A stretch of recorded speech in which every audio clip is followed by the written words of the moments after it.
നിർമ്മിക്കാനുള്ള സാമഗ്രികൾ ഇറക്കുന്നതിന് യൂണിയൻ പ്രവർത്തകർ നോക്കുകൂലി ആവശ്യപ്പെടുന്നതായി പരാതി. തിരുവനന്തപുരം പള്ളിച്ചൽ സ്വദേശി ജിനേഷ് സ്മൃതി ദമ്പതികളാണ് പ്രതിസന്ധി നേരിടുന്നത്. ഉടമസ്ഥന് സാധനങ്ങൾ ഇറക്കാമെന്ന് ലേബർ ഓഫീസർ രേഖാമൂലം നൽകിയിട്ടും യാതൊരു ഫലവുമില്ല. പള്ളിച്ചൽ ഭഗവതിനട സ്വദേശി ജിനേഷ് സ്മൃതി ദമ്പതികൾ സ്വകാര്യ ബാങ്കിൽ നിന്ന് വായ്പയെടുത്തായിരുന്നു വീടിന്റെ നിർമ്മാണം ആരംഭിച്ചത്. നിർമ്മാണ സാധനങ്ങൾ ഇറക്കുന്ന സമയത്ത് പലപ്പോഴായി നോക്കുകൂലി നൽകിയിരുന്നു. വിവിധ യൂണിയനിൽപ്പെട്ട തൊഴിലാളികൾ എല്ലാം ചേർന്നാണ് നോക്കുകൂലി ആവശ്യപ്പെട്ടത്. എന്നാൽ നോക്കുകൂലി അമിതമായപ്പോൾ നെയ്യാറ്റിൻകര ലേബർ ഓഫീസറെ സമീപിച്ചു. ലേബർ ഓഫീസിൽ നിന്നുള്ള സംഘം സ്ഥലം സന്ദർശിച്ചു. വീട് വെക്കാൻ നിർമ്മാണ സാധനങ്ങൾ ഇറക്കുന്നതിന് ഉടമസ്ഥന് ഇഷ്ടമുള്ള ആൾക്കാരെ നിയമിക്കാമെന്ന് ലേബർ ഓഫീസർ ജിനേഷിന് കത്ത് നൽകി.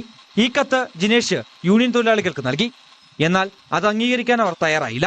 പോലീസിനെ സമീപിച്ചെങ്കിലും ഫലമുണ്ടായില്ല. ലേബർ ഓഫീസിൽ നിന്ന് മാഡം പറഞ്ഞത് യൂണിയൻകാർക്കെതിരെ മാഡം സ്ട്രിക്റ്റ് ആയിട്ടുള്ള ആക്ഷൻ എടുക്കാമെന്ന് പറഞ്ഞിട്ടുണ്ട്. പിന്നെ യൂണിയൻകാരുടെ ഭാഗത്തു നിന്നാണെന്നുണ്ടെങ്കിൽ നമുക്ക് വധഭീഷണി വരെ ഉണ്ട്. നമ്മളെ ശാരീരികമായിട്ട് ഉപദ്രവിക്കും, മറ്റുള്ള വിഷയങ്ങളിലൊക്കെ അവർ പോകും, വീട് വയ്ക്കാൻ അനുവദിക്കില്ല എന്നൊക്കെ അവർ പറയുന്നുണ്ട്. എന്തായാലും ഇപ്പം വളരെയധികം ബുദ്ധിമുട്ടായിട്ടുള്ള ഒരു അവസ്ഥയിലാണ് ഞങ്ങൾ. എന്ത് ചെയ്യണമെന്ന് അറിയാത്ത അവസ്ഥയിലാണ്. യൂണിയൻ പ്രവർത്തകർ പ്രശ്നപരിഹാരത്തിനെത്തിയ പോലീസുകാരെ കയ്യേറ്റം ചെയ്യുന്ന സാഹചര്യവും ഉണ്ടായി. വീട്ടുസാധനങ്ങൾ കയറ്റിറക്ക് എന്നിവ ഗാർഹിക ആവശ്യങ്ങൾ എന്ന വിഭാഗത്തിൽപ്പെടുന്നവയാണ്. മേൽപ്പറഞ്ഞ ജോലികൾ ചെയ്യുവാൻ ഇഷ്ടമുള്ള ആളുകളെ നിയോഗിക്കുവാൻ തൊഴിലുടമയ്ക്ക് നിയമമായി അധികാരവും അവകാശവും ഉണ്ട്.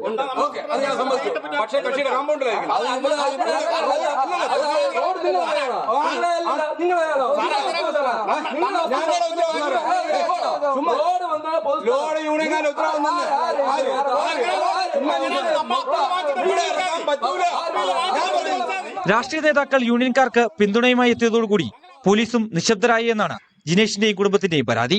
ന്യൂസ് 18 നെയ്യാറ്റിൻകര. എറണാകുളം